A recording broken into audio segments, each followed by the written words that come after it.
So what do you think? Should we build something today?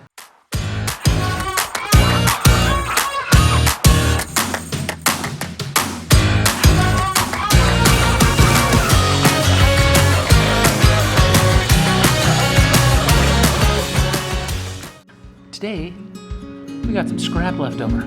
We got a ton of it. And I've been needing a paint booth for a while, so we're gonna try to kill two birds with one stone. And we're gonna try to make a paint booth out of just the scrap material that I got laying around.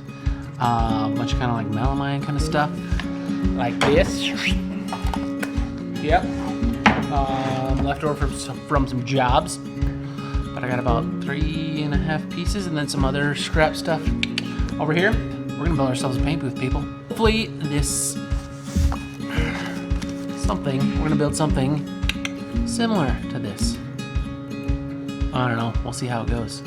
It's gonna be about 80 or so or inches tall. We're gonna have about a 4-foot gap in between before we place the fan in there.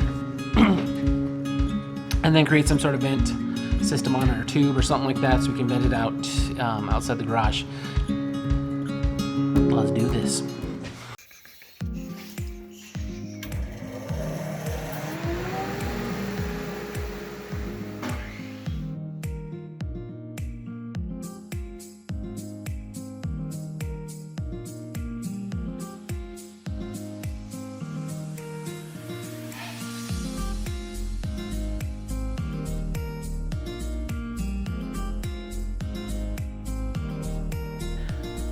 So I started doing the layout of the base first.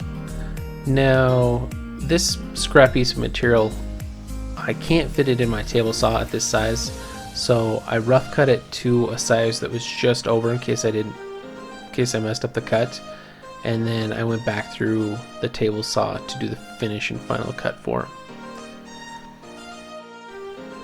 Now, since I'm working with melamine, I ended up pre-drilling all of my holes first and then followed it with a countersink so that the screws would sit flush on the melamine.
Here I am adding a couple blocks before I set my shelf in here.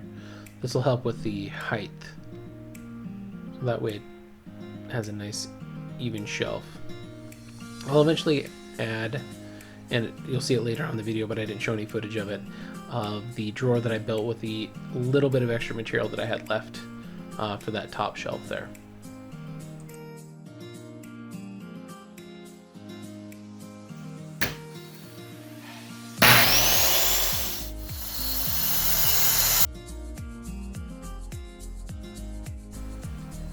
So this is actually the back portion of the booth. You'll see that I cut a little bit of slits in the side, so it's not always equal from the bottom to the top. That's to account for the doors folding in so that they sit right on top of the cabinet there.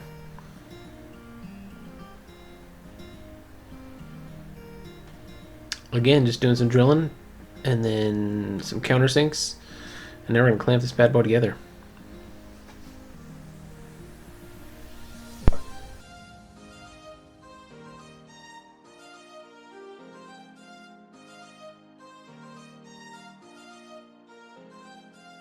So,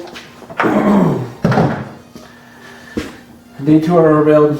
We're gonna start mounting on the casters now. And then we're gonna start doing the flip ups and the side outs and then the top. And then hopefully we're gonna get fan in today, and then hopefully we're gonna be able to test this thing out. So I'm excited. I'm tired of leaving dust all over the floor. Let's get started.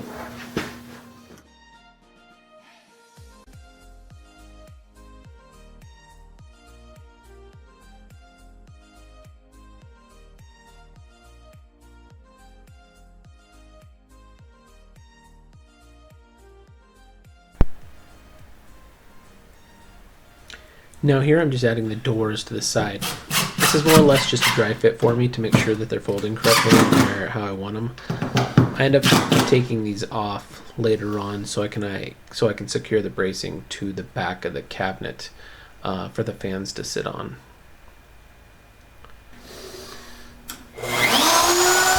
Should have went a little bit bigger on the round rover on these so that the sides fold up a lot better. I may go back and fix that, but I'd have to take the doors off again as far as it's being completed.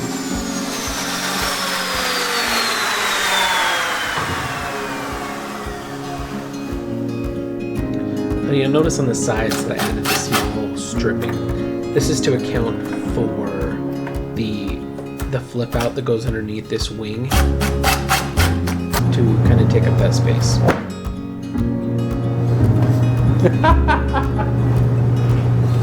And of course, things sometimes fall apart.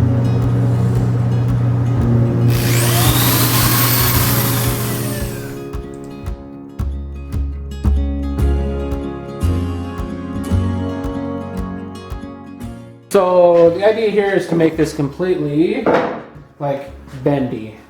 All right, and so I'm trying to figure out how I'm going to do. At least I'm thinking, because I'm going to do basically like a foldable hinge. Well, the idea is to get two pieces, and I think I got my marks, put these together, and then have them fold in on each other. And I know this is going to like stick out a little bit further, but we'll kind of see how that goes and just kind of go from there.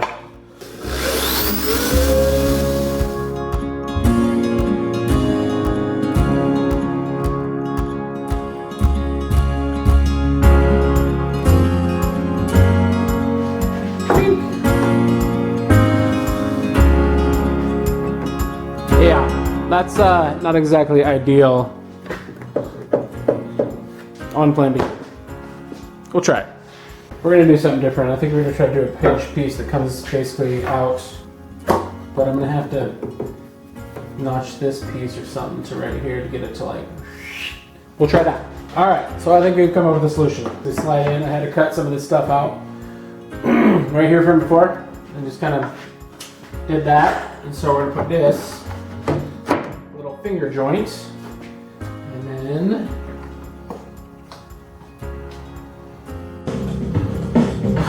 well, hopefully got all that.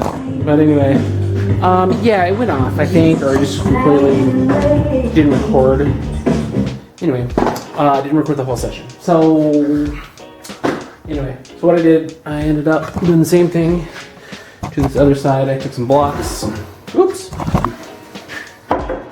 Made my marks, put the hinges on the bottom here, and then we should have the same exact. So when it swings out, it'll have a nice swing to it to be able to hold this wing up. So also for this top, I ended up adding 4 like wing nut hook things. I think they're like loop bolts to hang wires and stuff from to hold material and stuff. So when I'm painting, I have something from that lid to hang it from. Yellow. So what I ended up doing here, because of the space that's in this booth, I mean, this is a lot. This is a lot. This is like 51 inches tall. And when I went and bought one, I was like, ooh, man, this is not gonna be enough. We're gonna do 2 fans this time, and these are just $20 box fans with a couple Filtrete filters. I have to build kind of a small frame on the back side of this. I'm gonna cut a few holes in the back of this, and I know this is so nice and pretty, but we gotta do that for the wind, for the air circulation, and then we're gonna build a big box in the back for this paint booth. And we're gonna use this basically as a brace to kind of hold this back up at the same time to get this all nice and straight.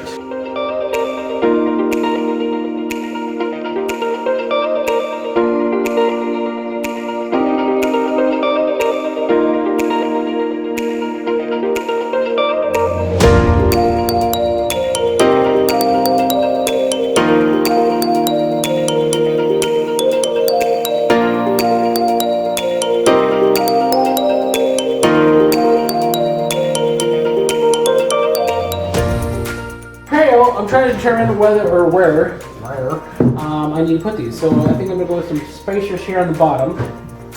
And that way, you know, some of the major dust or whatever. But I'm going to be spraying up here more. I think I'm going to put these straight up. Then we'll have a 1.5 inch block. That way they can kind of separate and sit in there. So one's not sitting on top of the other. The filters from basically top to bottom. So I'm thinking that is going to work for the entire booth. We'll try it.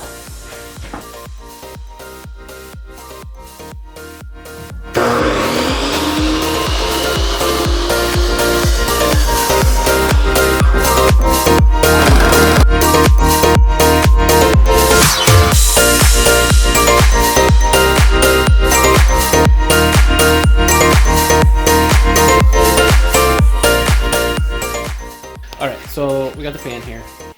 This is basically just a Lowe's $20 fan.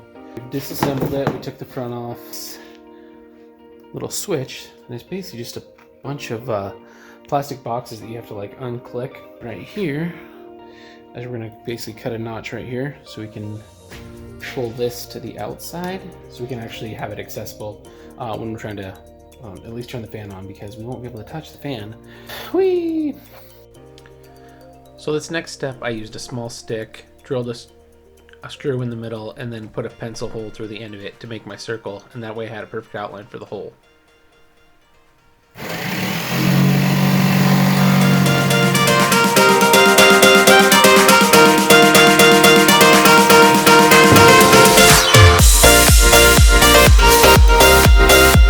Alright, so the next phase in the process was to get both these fans installed. I ended up changing the locations of the holes as far as where the centers of these fans were, in case these fans aren't powerful enough to push air through these filters. So now all we did was frame it in.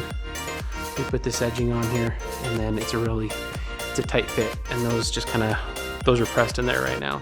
Next is to get this blue mesh over here. I think I'm just gonna probably just staple it on. It should work, and then we'll proceed from there.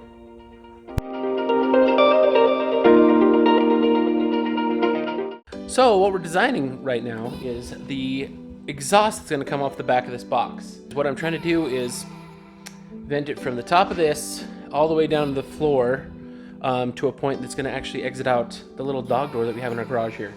Essentially this wedge design. Whoop. Hopefully it'll come out, and then the exhaust is going to be on this end right here. Those wedges actually bolt onto the very edge of this, and then it's going to go all the way down. But what I need to do first is make the inserts that go from this wood wall all the way out to about however this sticks out, about 1/2 inch or so, and then I'll be able to tape off all these edges, keep the air out so it has a really nice suction to it. These are the strips that I have to take off. I'm thinking about maybe moving these dials down to the side. I got to take these out. Oh well, work in progress. So that way I can actually fit a seam right in here, so it'll sit back in there and then kind of stay out of the way. But I think we're gonna do that. Sounds good.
had to go back to the drawing board on some of this stuff. And so I redid this section. I took this, it was pointed at a 45-degree angle right here. I didn't like that because of this panel that was getting away. I took it off, redid it, and then I put this bracket on the outside. And I should still be able to fit the knob in there and still adjust that from the outside, turn it off and on. On this corner right here, I ended up drilling a hole out because the fan was being pulled out a little bit from this plate right here. And then I made a little notch in the corner of this material.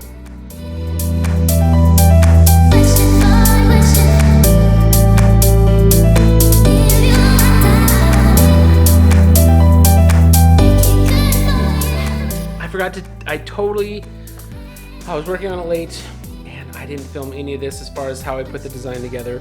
I'll try to include that in the, I'll make a 3D model of it, and hopefully we'll have the plans for these and I'll be selling those on our website. I'll put that in this video as well, so you can go and buy the plans for this.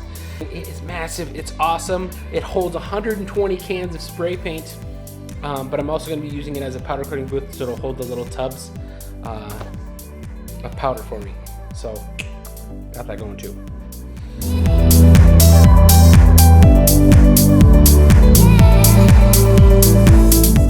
All right, as far as the back side, this was probably the hardest portion of the build, only because of all the angles. I think I rebuilt it like 3 times. It's such a weird angle. Yeah, it caused a problem. So all taped up, she's good to go. There's the drawer that's on the bottom. But even the better part about this whole thing is it's about 3 feet wide, but it will expand up to 7 feet wide. A working area for just this platform from here to here is 34.5 inches wide, and from ceiling to bottom is 51 inches tall. Overall, I think it turned out really nice.